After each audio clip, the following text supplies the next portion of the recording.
Vinieron personas de las 7 iglesias y recibieron el mensaje escrita, los llevaron a sus iglesias y las iglesias lo estudiaron, hicieron sus copias y después de esa manera ya llega a nosotros. Quiero dar otra vez una oportunidad, si alguien tiene algo que decir que ha sido de mucha bendición en esta mañana, de la enseñanza que fue algo animador o algún principio que usted vio en algo de la enseñanza que debemos poner en práctica en nuestras vidas y quisiera compartirlo con los demás. Voy a dar unos momentos para eso. Porque creo que la Biblia es para que aprendamos y lo apliquemos personalmente. Entonces, cuando estudiamos la Biblia es para aplicarlo a nuestras vidas y crecer espiritualmente. ¿Alguna bendición o algo que, un principio para aplicar a nuestras vidas?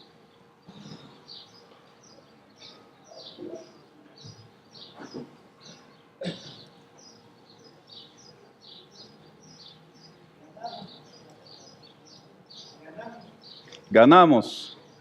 Somos vencedores. Aleluya. Y yo diría lo mismo. Esa verdad que somos vencedores. Me gusta donde Pablo dijo más que vencedores.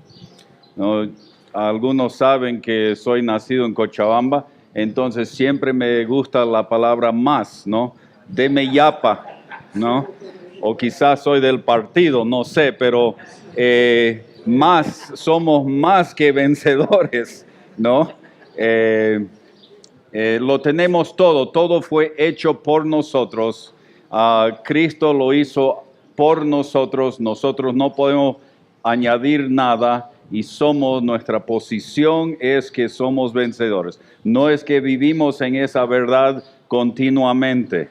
Es algo que vamos creciendo y aprendiendo a vivir en la verdad que estamos en Cristo y somos vencedores por medio de Él y con su ayuda.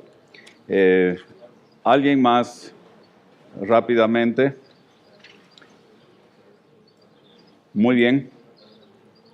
Entonces volvemos a las cosas que son. Los mensajeros han llegado a la isla. Están ahí con Juan y él habla de las cosas que son, la introducción.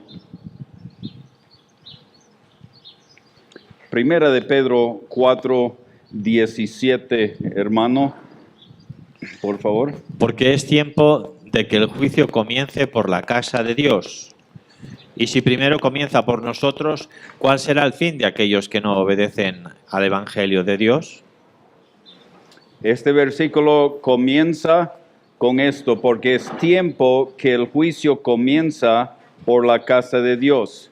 El cambio empieza con nosotros, hermanos. Eso es un principio, hablamos de eso ayer, que la Biblia es personal primero. El cambio comienza con nosotros, empieza con nosotros. Las iglesias deberían examinar regularmente su estado y conducta a luz de la palabra de Dios a través de pasajes como Apocalipsis capítulo 1 y 3, los cuales estamos a punto de estudiar.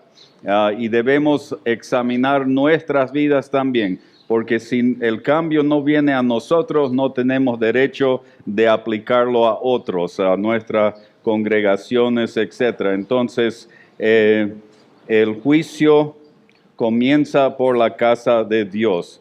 Examinarlos es un principio bíblico y debemos tomar tiempo de vez en cuando de examinar nuestras vidas y ver cómo vamos en la carrera cristiana. La edad de la iglesia.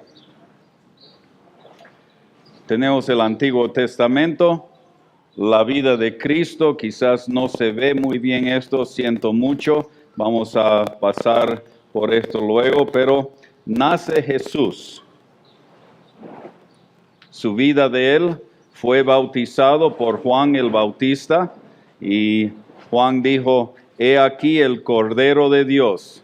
Para nosotros quizás eso no tiene tanto significado, pero imagínese ser judío al lado del río Jordán y escuchar esas palabras. Tenía un significado enorme porque ellos sacrificaban anualmente su corderito. Entonces cuando él dijo, he aquí el Cordero de Dios, hablando al Señor Jesucristo, significaba muchísimo.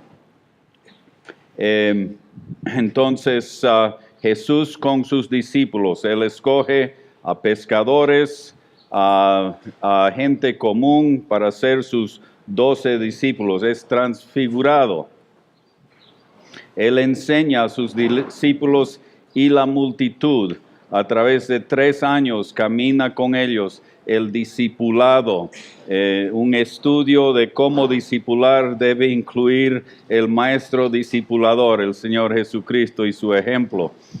Y después en Getsemaní, él estuvo ahí, cargó la cruz, fue acusado, cargó la cruz, murió en la cruz para darnos vida eterna. Él dio su vida para que nosotros podamos tener vida eterna. Él derramó su sangre como el corderito que derramaba su sangre, pero esto es la sangre de Dios mismo que fue derramado una vez por siempre por nosotros y no tiene que ser repetido. El Evangelio es que Cristo murió, fue sepultado y resucitó, venciendo la muerte. El que en él cree tiene vida eterna. La tumba, su resurrección, es el Evangelio. La edad de la iglesia.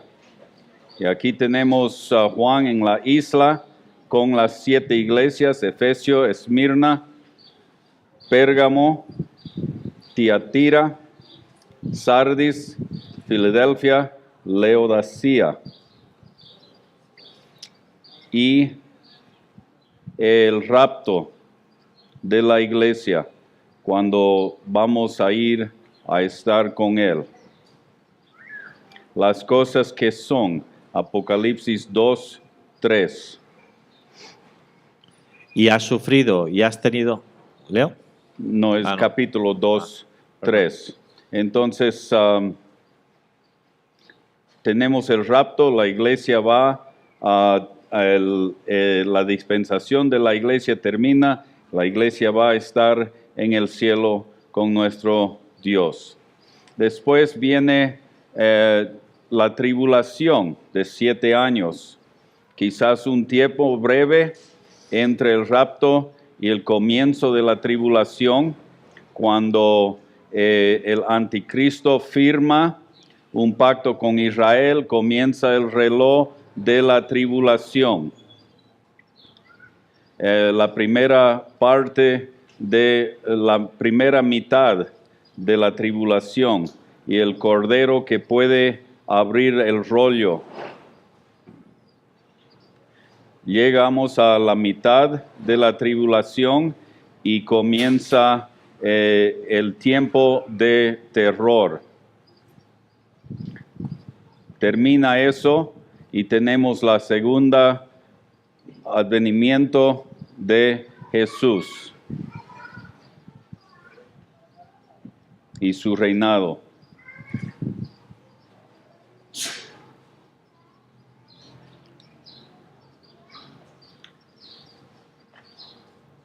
Primera de Pedro 4:17 dice primero, porque es tiempo de que el juicio comienza por la casa de Dios, y si primero comienza por nosotros. Si Dios juzga a su propia casa en primer lugar, ¿cuál será el fin de aquellos que no obedecen al Evangelio de Dios? La tribulación va a ser un tiempo terrible. No podemos ni imaginar la maldad y el sufrimiento de ese tiempo. Dios va a juzgar. Gracias a Dios que hemos conocido el Cordero y no vamos a estar presente durante ese tiempo. El versículo 19 del capítulo 3, hermano, por favor. Yo reprendo y castigo a todos los que amo. Sé pues celoso y arrepiéntete. Hablando a la iglesia de Laodicea, el Señor dice, yo reprendo y castigo a los que amo. El Señor ama a su iglesia. Debemos nosotros evaluar nuestras vidas para que estemos viviendo vidas agradables a Él. El castigo es para corregir, para corrección. En la siguiente sección, Jesucristo evalúa 7 iglesias entonces existentes. En un sentido muy práctico, estas iglesias sirven para representar a todas las iglesias. Espero que podamos aprender de sus éxitos y fracasos. Entonces, vamos a ver cosas prácticas también en esta sección que pueden ser lecciones para nosotros, cosas de evitar y también cosas de poner en práctica. Apliquémoslo en una forma personal. Las 7 iglesias de Apocalipsis. Tenemos Éfeso primero, Apocalipsis 2, 1 al 7. Después Esmirna, versículos 8 al 11. Después Pérgamo, Apocalipsis 2, 12 a 17. Tiatira, Apocalipsis 2, 18 hasta 29. Sardis, Apocalipsis 3, 1 al 6. Filadelfia, Apocalipsis 3, 7 a 13. La Odisea, Apocalipsis 3, 14 a 22. Las 7 iglesias. Y Pablo estaba en la isla de Patmos. No veo el puntador, pero por ahí está. Fueron mensajeros de la iglesia y Pablo les habló y mucho tenía que ver con el Cordero, el Señor Jesucristo, central al libro de Apocalipsis. Dado que en cada discurso el mensajero ángelos de la iglesia es dirigido en primer lugar y luego su iglesia, aquellos que pastorean el rebaño de Dios deben internalizar personalmente estas admonestaciones. Los pastores y los ancianos son los emisarios de Cristo que están en una posición única para abordar estas cuestiones. Tenemos nosotros una responsabilidad muy grande de dar ejemplo y poner en práctica estas cosas. Apliquémoslas primeramente personalmente a nuestras vidas y de ahí tenemos la responsabilidad de guiar nuestros rebaños y a otras personas, nuestras familias, a las verdades, porque estamos creciendo espiritualmente y madurando en las cosas del Señor.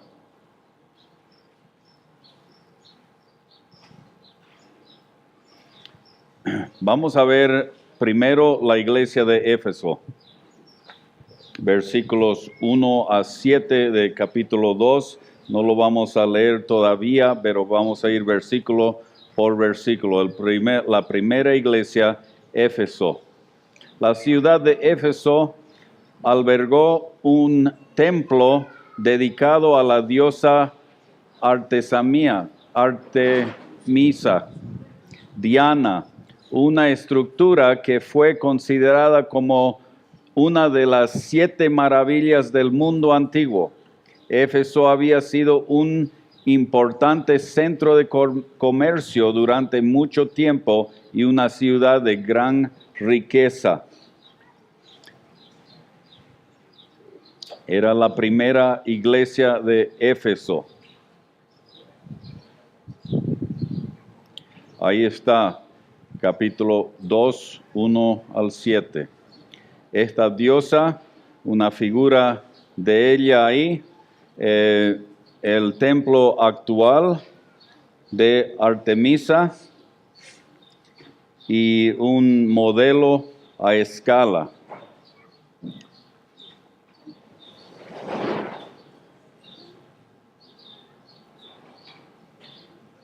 Estas son las ruinas del Coliseo de Éfeso. Era muy, muy grande.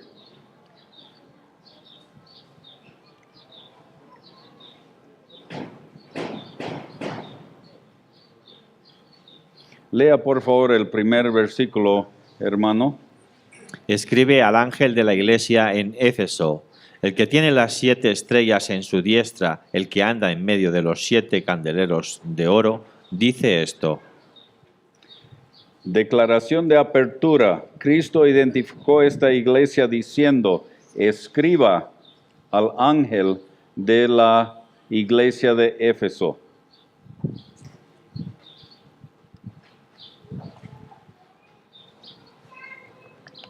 Cristo dio su credenciales dignas.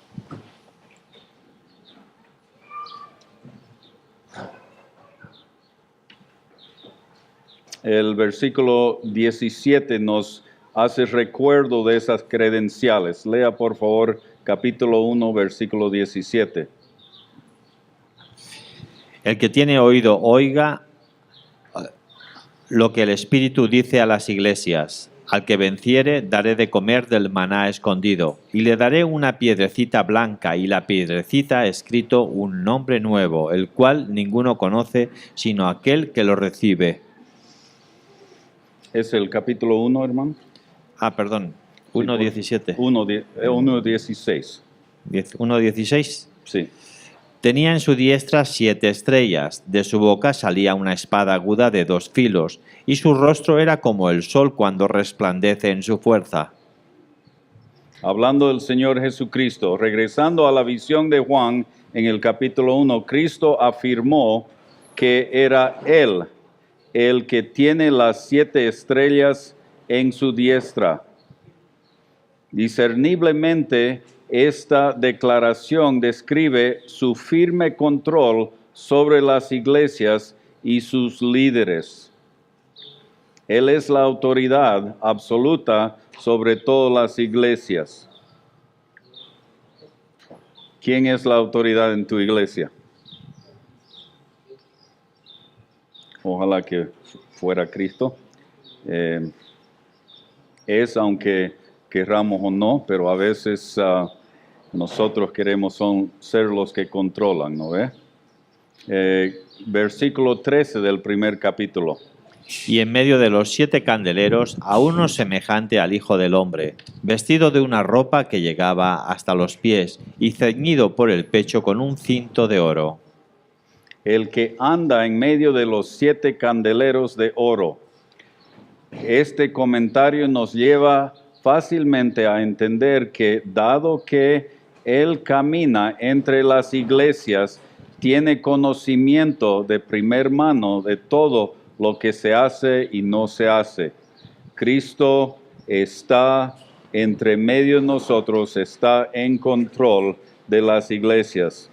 Es la autoridad absoluta sobre todas las iglesias.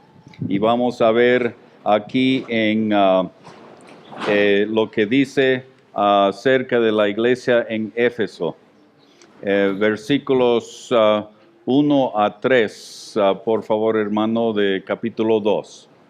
Escribe al ángel de la iglesia en Éfeso, el que tiene las 7 estrellas en su diestra, el que anda en medio de los 7 candeleros de oro, dice esto: Yo conozco tus obras y tu arduo trabajo y paciencia, y que no puedes soportar a los malos, y has probado a los que se dicen ser apóstoles y no lo son, y los has hallado mentirosos. Y has sufrido y has tenido paciencia, y has trabajado arduamente por amor de mi nombre, y no has desmayado. Y el versículo 6. Pero tienes esto, que aborreces las obras de los nicolaitas, los cuales yo también aborrezco. Entonces, Cristo tenía algo bueno para decir de la iglesia de Éfesos. El elogio, y lo hemos leído en estos versículos, vamos a verlo punto por punto. Primero, el Señor empezó elogiando por su servicio en no menos de 7 áreas. Número 1, yo conozco tus obras, dijo el Señor en versículo 2. La primera parte, el Señor dijo que conocía su compromiso ministerial y sus obras. Él conocía, yo conozco tus obras, lo que hacían de bueno. 1 Corintios 15, 59. Así que, hermanos míos, amados, estad firmes y constantes, creciendo en la obra del Señor siempre, sabiendo que vuestro trabajo en el Señor no es en vano. Nuestro trabajo en el Señor no es en vano. Sigamos adelante. Él conoce. También Gálatas 6, 9. No nos cansemos, pues, de hacer el bien, porque a su tiempo segaremos si no nos cansamos. No nos cansemos, hermano. A veces la obra es difícil, hay dificultades, pero sigamos adelante, fiel a Él. También el versículo 2, yo conozco tu arduo trabajo. El Señor también estaba al tanto de su duro trabajo, incluso bajo intensa presión. Su obra y su trabajo en las dificultades, en esta ciudad muy pagana, en este mundo muy perverso, tenemos que ser fiel a Él y seguir adelante, y cuesta, es trabajo, no es algo que va a suceder nomás, tenemos que ser diligentes y trabajar. Yo conozco tu paciencia, en el mismo versículo, ellos seguían firmemente confiando en Dios, a pesar de las pruebas severas y continuos. Muchos de ustedes están sufriendo dificultades. Y en la obra siempre hay dificultades. El enemigo a veces trae dificultades a nuestra iglesia o también a nuestras familias, a nosotros personalmente, y nos anima a seguir adelante. Él conoce nuestras obras. Yo conozco que no puedes soportar a los malos. También en el versículo 2. Él se mostró satisfecho con su intolerancia y rechazo hacia los hombres malos. Malo, kakos, significa el mal al extremo, infame, podrido. Yo añadiría ahí cochino, ¿ya? Para que entendamos, ¿ya? Pablo usó ese mismo término para describir a los legalistas, los judaizantes, en Filipenses 3:2. Escuchemos. Guardaos de los perros, guardaos de los malos obreros, guardaos de los mutiladores del cuerpo. Entonces, Cristo estaba alabándoles por rechazar y no soportar. Vivimos en un mundo donde la tolerancia es es algo que es promocionado, que debemos tolerar a todos. Tengan cuidado, hermanos, en la iglesia de Dios no podemos tolerar a todos, no debemos ser tolerantes de ciertas cosas. Y Él está aquí bendiciéndoles o afirmando que Él conocía que ellos no habían soportado este mal. Yo conozco que has probado a los que se dicen ser apóstoles. Bien propio para nuestros días, según algunos me cuentan, ¿no? Que hay apóstoles por ahí. Y los has hallado mentirosos.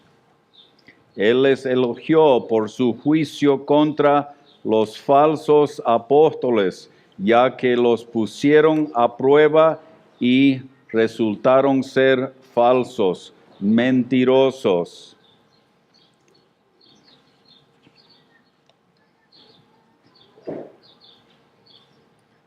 Ahora el versículo 3, y conozco que has sufrido y has tenido paciencia por amor a mi nombre, mejor traducido por mi nombre, en la Reina Valera del 1909, por amor a mi nombre, por amor de mi nombre, por mi nombre digo.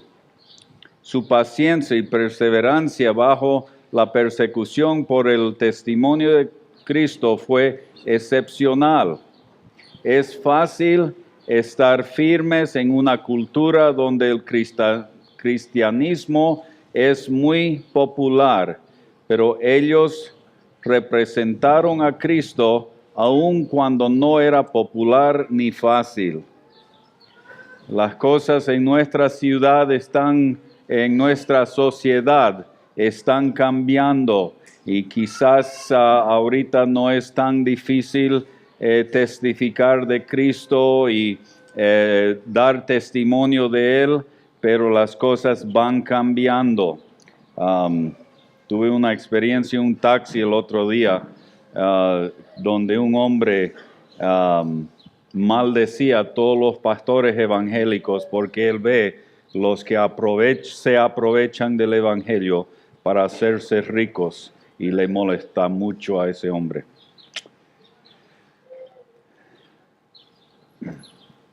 Yo conozco que no has desmayado, simplemente no se habían cansado en la batalla. No se habían cansado en la batalla. No has desmayado. Han sido fiel.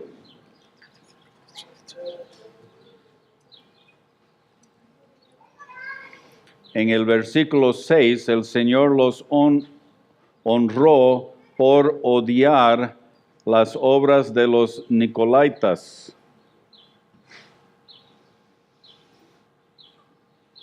Vamos a ver quiénes eran estos. ¿Quiénes eran los Nicolaitas y cuáles fueron sus obras despreciables?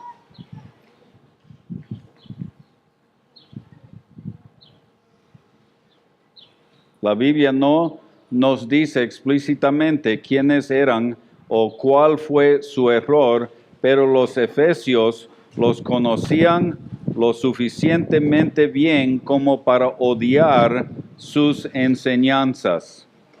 Así dice el versículo 6. Léalo, por favor, el versículo 6 del capítulo 2, hermano.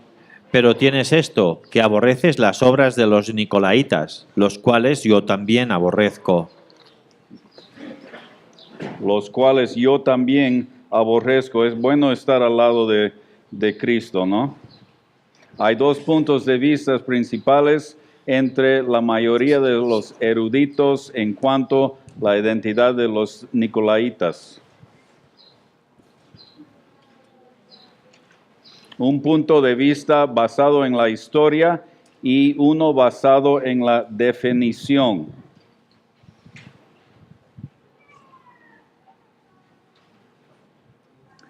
Los dos puntos de vista coinciden en que los nicolaitas corrompieron las congregaciones, hicieron estrago entre las congregaciones de aquel tiempo, y los de Éfeso por lo menos lo odiaban, no lo soportaron, no lo toleraron, lo odiaban, y Dios está felicitándoles por eso en esta primera parte de la carta a la iglesia de Éfeso. Los dos puntos de vista enseñan errores que más tarde llegaron a ser prevalentes en el cristianismo gnóstico.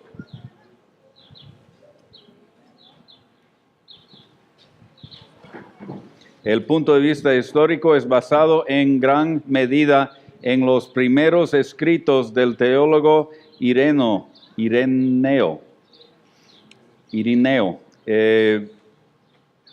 120 a 202 después de Cristo, y su alumno Hipólito,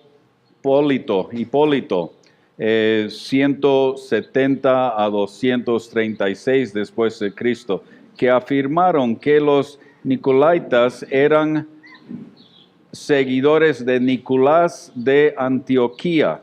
A ver, Hechos 6:5. Agradó la propuesta a toda la multitud y eligieron a Esteban, varón lleno de fe y del Espíritu Santo, a Felipe, a Prócoro, a Nicanor, a Timón, a Parmenas y a Nicolás, prosélito de Antioquía. Este hombre era apostatado de la iglesia, mencionado ahí en Hechos. Según este punto de vista, Nicolás condujo a los creyentes hacia una inmoralidad desmesurada. Otra vez quizás cochina, ¿no?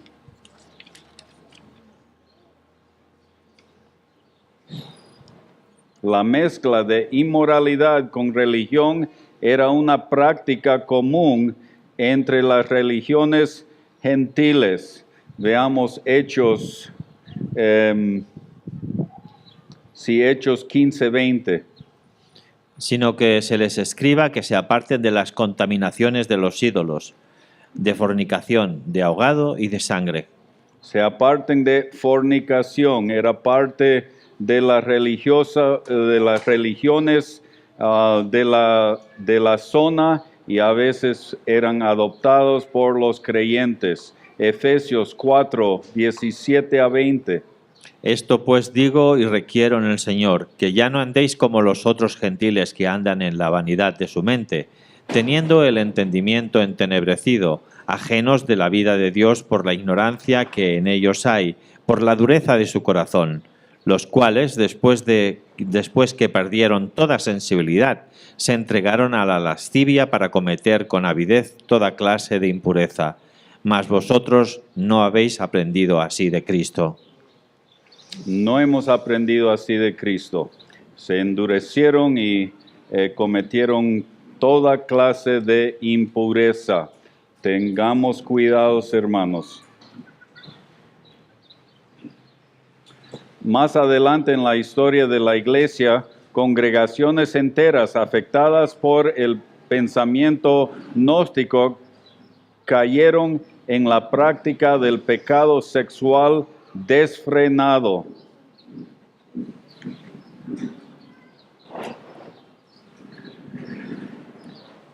¿Ocurre esto hoy en día?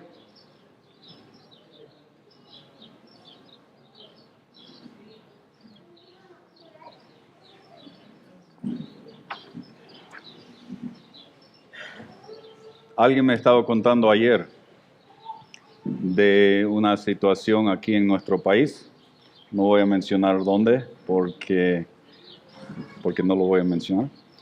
Donde el pastor de una iglesia evangélica fue a echar espíritus malos de una señorita, no sé qué, y terminó desvistiéndola, ¿no? Y eso de una rama de los evangélicos no tan lejano al nuestro. Ocurren estas cosas hasta hoy en día. Comenzamos con una advertencia, ¿no?, en la introducción de 1 de Pedro 4:17, porque es tiempo de que el juicio comience por la casa de Dios. Y si primero comienza por nosotros, ¿cuál será el fin de aquellos que no obedecen el Evangelio de Dios?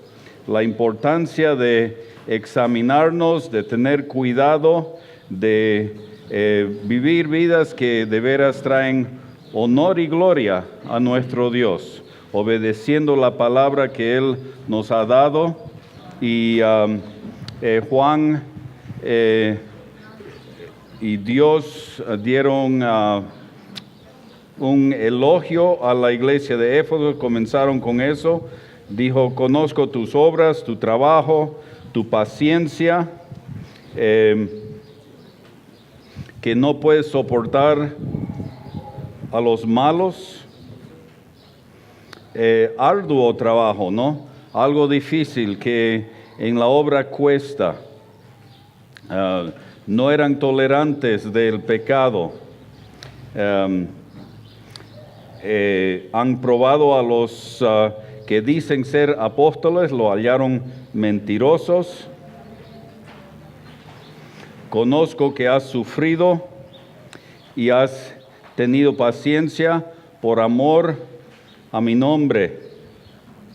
Y también conozco que no has desmayado. Y después comenzamos a la última cosa, el versículo 6, hermano, para comenzar de ahí.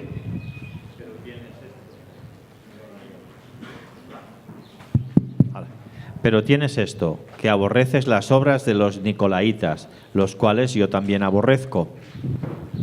Los nicolaitas. Es bueno aborrecer lo que Dios aborrece y amar lo que Dios ama, estar de acuerdo de Él. Y los de Éfeso aborrecían a estos, y vimos la definición histórica o quiénes eran ellos basado en la historia, y ahora basado en la definición. Entonces vamos a continuar de ese punto.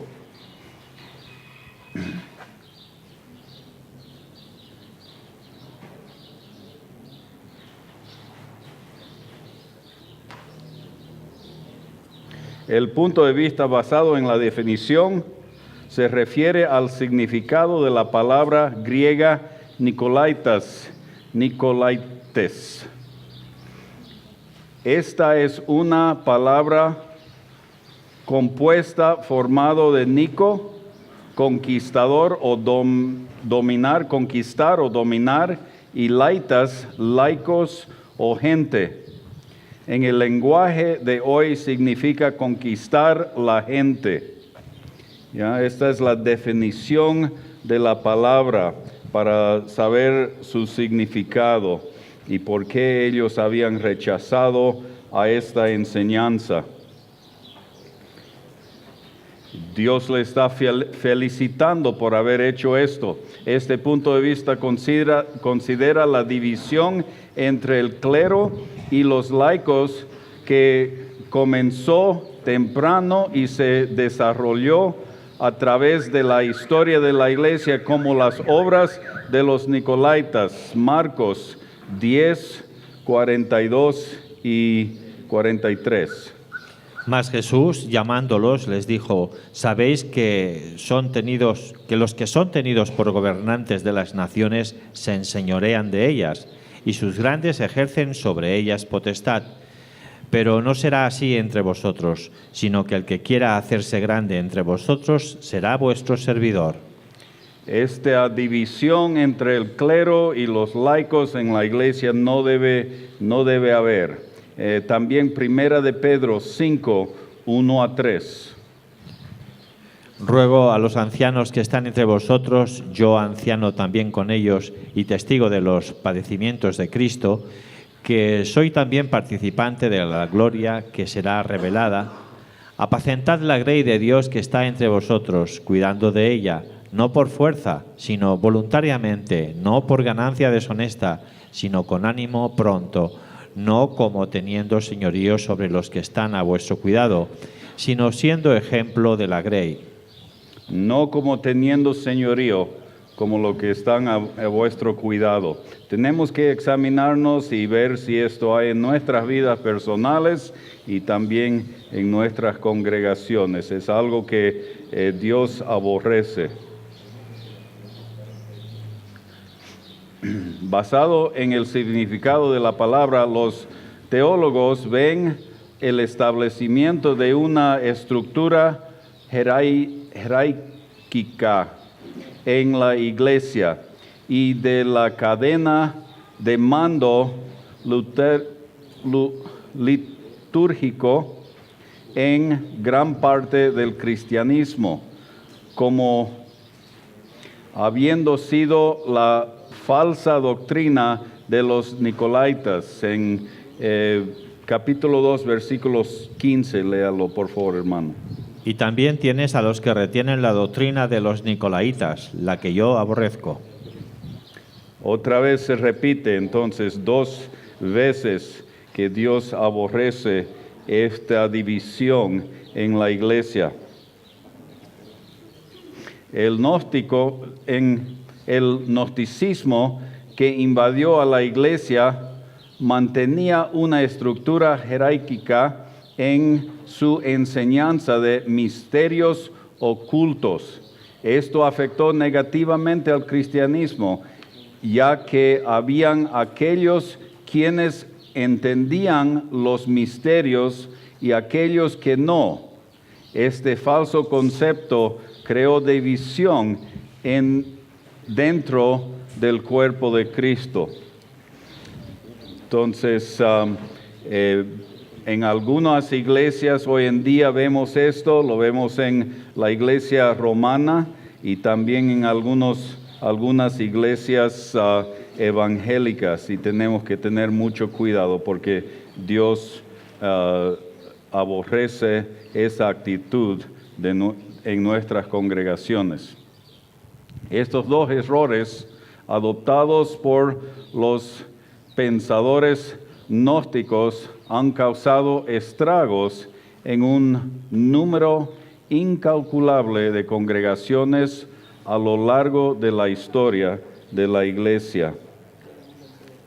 Entonces, las 2 cosas que Dios aborrecía aquí es el adulterio en la iglesia, o sea, pecados sexuales que entraron a la iglesia por medio de eso, también la división en las congregaciones entre los líderes, los cleros y la gente. Primera de Pedro 4:3. Baste ya el tiempo pasado para haber hecho lo que agrada a los gentiles, andando en lascivias, concupiscencias, embriagueces, orgías, disipación y abominables idolatrías. Y aquí otra vez Pedro habla en contra de la inmoralidad en la iglesia. La aceptación de la inmoralidad todavía existe entre las iglesias. Es algo que debemos odiar y evitar, no tolerar en nuestras iglesias. Tercera de Juan, versículos 9 y 10. Yo he escrito a la iglesia, pero Diótrefes, al cual le gusta tener el primer lugar entre ellos, no nos recibe. Por esta causa, si yo fuere, recordaré las obras que hace parloteando con palabras malignas contra nosotros. Y no contento con estas cosas, no recibe a los hermanos, y a los que quieren recibirlos se lo prohíbe y los expulsa de la iglesia. la superioridad del clero en la iglesia, como los ilustrados, y la condescendencia hacia los laicos se ha extendido mucho en la actualidad. Y vemos eso en muchas iglesias, en muchas congregaciones, y aún entre nosotros es algo que tenemos que tener mucho cuidado, en no tener diferentes niveles en las iglesias. Aceptar a los hermanos más humildes, igual que aceptamos a las personas que llegan con billeteras llenas. Estas enseñanzas son bíblicamente inaceptables y es seguro decir que Cristo odia a ambas de estas cosas, estas divisiones y la inmoralidad en la iglesia. Un resumen de los elogios entonces a la iglesia de Éfeso sería esto. Según todas las apariencias, a esta iglesia parecía que le estaba yendo muy bien. Dios le felicitó por 7 diferentes acciones.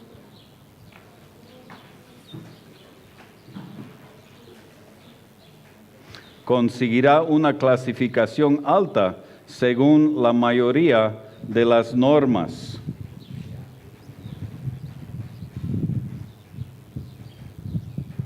Sin embargo, aún con todo los elogios, algo estaba terriblemente mal en la iglesia de Éfeso. Y vamos a prestar atención a eso para examinar nuestras propias vidas, como también nuestras iglesias y nuestras congregaciones, y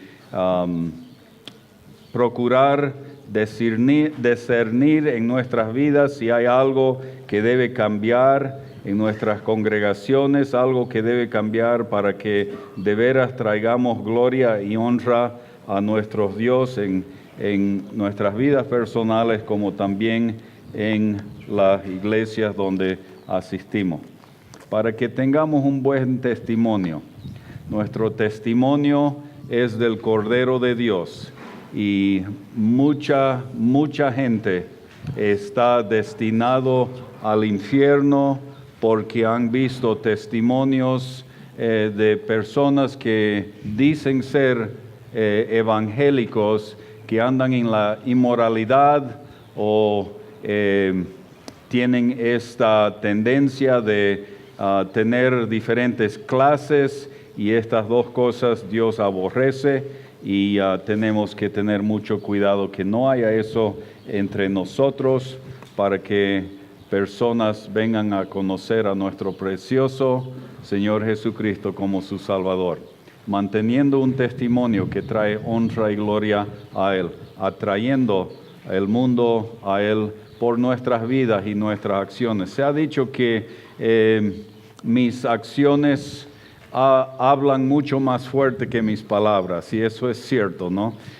Puedo decir algo, puedo predicar muy bonito, muy fuerte, muy elocuentemente, pero si mi vida no lo apoya, de poco sirven mis palabras. Entonces su testimonio, hermanos y hermanas, debe ser prioridad, y por eso debemos examinarnos en nuestras vidas personales. Gracias.